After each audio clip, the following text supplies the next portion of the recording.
हरियाणा में विधानसभा की 90 सीटों पर मतदान शुरू हो चुके हैं और इसी के साथ कई दिग्गजों की किस्मत दांव पर भी लगी हुई है। हरियाणा में वंशवाद की राजनीति के केंद्र में रहने के कारण शनिवार को 90 सदस्यीय हरियाणा विधानसभा के लिए होने वाले चुनाव में मुख्यमंत्री नायब सिंह सैनी समेत भूपेंद्र सिंह हुड्डा और विनेश फोगाट सहित 1027 से अधिक उम्मीदवारों के भाग्य का फैसला आज होगा। मतदान पेटी में आज इनकी किस्मत बंद होगी। इस चुनाव में 2 करोड़ से अधिक मतदाता मतदान के पात्र हैं। सभी 90 विधानसभा क्षेत्रों में कुल 1031 उम्मीदवार चुनाव लड़ रहे हैं और मतदान के लिए 20,632 मतदान केंद्र बनाए गए हैं। सत्तारूढ़ भाजपा राज्य में जीत की हैट्रिक लगाने की कोशिश में है, जबकि कांग्रेस एक दशक बाद वापसी की उम्मीद कर रही है। मतगणना 8 अक्टूबर को होगी। हरियाणा के मुख्य निर्वाचन अधिकारी पंकज अग्रवाल ने कहा कि 2,03,54,350 मतदाता अपने मताधिकार का प्रयोग करेंगे और मतदान सुबह 7 बजे से शाम 6 बजे तक होगा। सभी 90 विधानसभा क्षेत्रों के कुल 1031 उम्मीदवार चुनाव लड़ रहे हैं, जिनमें 101 महिलाएं शामिल हैं। इनमें से 464 उम्मीदवार निर्दलीय के तौर पर चुनाव लड़ रहे हैं। अग्रवाल ने शुक्रवार को बताया कि मतदान के लिए कुल 20,632 मतदान केंद्र बनाए गए हैं। हरियाणा के मुख्य निर्वाचन अधिकारी पंकज अग्रवाल के मुताबिक इस बार हरियाणा विधानसभा चुनाव में 2,03,54,350 मतदाता अपने मताधिकार का प्रयोग करेंगे। सभी 90 विधानसभा क्षेत्रों की अगर बात करें तो इसमें 1031 उम्मीदवार शामिल हैं। उन्होंने बताया कि टोटल मतदान केंद्र 20,632 है। वहाँ पे अगर बात करें हरियाणा विधानसभा चुनाव में तो गुरुवार शाम को ही जोरदार प्रचार अभियान समाप्त हो गया था। भाजपा के अभियान की अगुवाई प्रधानमंत्री नरेंद्र मोदी ने की, जिन्होंने 4 रैलियां को संबोधित किया, जिसमें उन्होंने कई मुद्दों पर कांग्रेस पर हमला किया और कहा कि उन्होंने देश के लिए महत्वपूर्ण हर मुद्दे को उलझाए रखा, जिसमें राम मंदिर का मुद्दा भी शामिल था।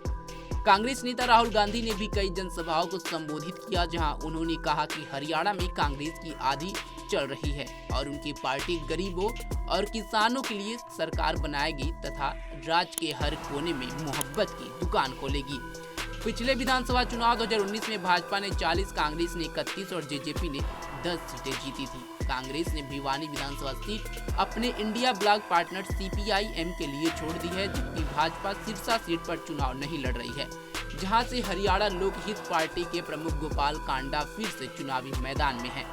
अधिकांश सीटों पर भाजपा और कांग्रेस के बीच सीधा मुकाबला होने की संभावना है। चुनावी मैदान में उतरने वाले प्रमुख लोगों में मुख्यमंत्री सैनी, विपक्ष के नेता हुड्डा, इनेलो के अभय सिंह चौटाला, जेजेपी के दुष्यंत चौटाला, भाजपा के अनिल विज, कैप्टन अभिमन्यु और OP धनखड़, आपके अनुराग टांडा और कांग्रेस की विनेश फोगाट शामिल हैं। चुनाव में प्रमुख चेहरों में से एक पहलवान विनेश फोगाट हैं। पेरिस ओलंपिक में महिलाओं के 50 किलोग्राम फाइनल में अयोग्य ठहराए जाने के बाद वह ओलंपियन पहलवान बजरंग पुनिया के साथ 6 सितंबर को कांग्रेस पार्टी में शामिल हुई थी। विनेश पिछले साल कई महिला पहलवानों के कथित यौन उत्पीड़न को लेकर पूर्व कुश्ती महासंघ प्रमुख और भाजपा नेता बृजभूषण शरण सिंह के खिलाफ शुरू किए गए विरोध के दौरान अग्रणी पहलवानों में से एक थी।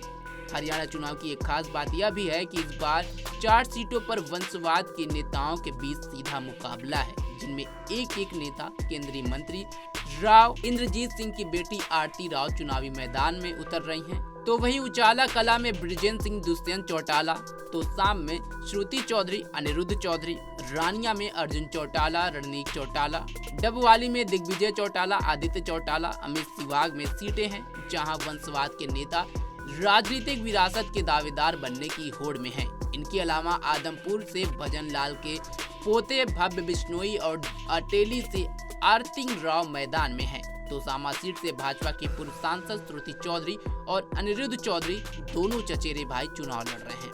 अब देखना होगा कि इस बार के चुनाव में जिस तरह से कई दिग्गज उतरे हैं, कुछ नए चेहरे हैं, कई पुराने चेहरे हैं, कई चेहरों का बड़ा नाम है, तो कई चेहरे पहली बार चुनावी मैदान में हैं और इन लोगों की किस्मत पर आज फैसला होना है, जिसका परिणाम 8 अक्टूबर को सबके सामने आ जाएगा। खैर, इस खबर पर आपकी क्या राय है कमेंट बॉक्स में जरूर बताएं। तमाम खबरों के लिए जुड़े रहे हमारे साथ और देखते रहें punjabkesi.com। धन्यवाद।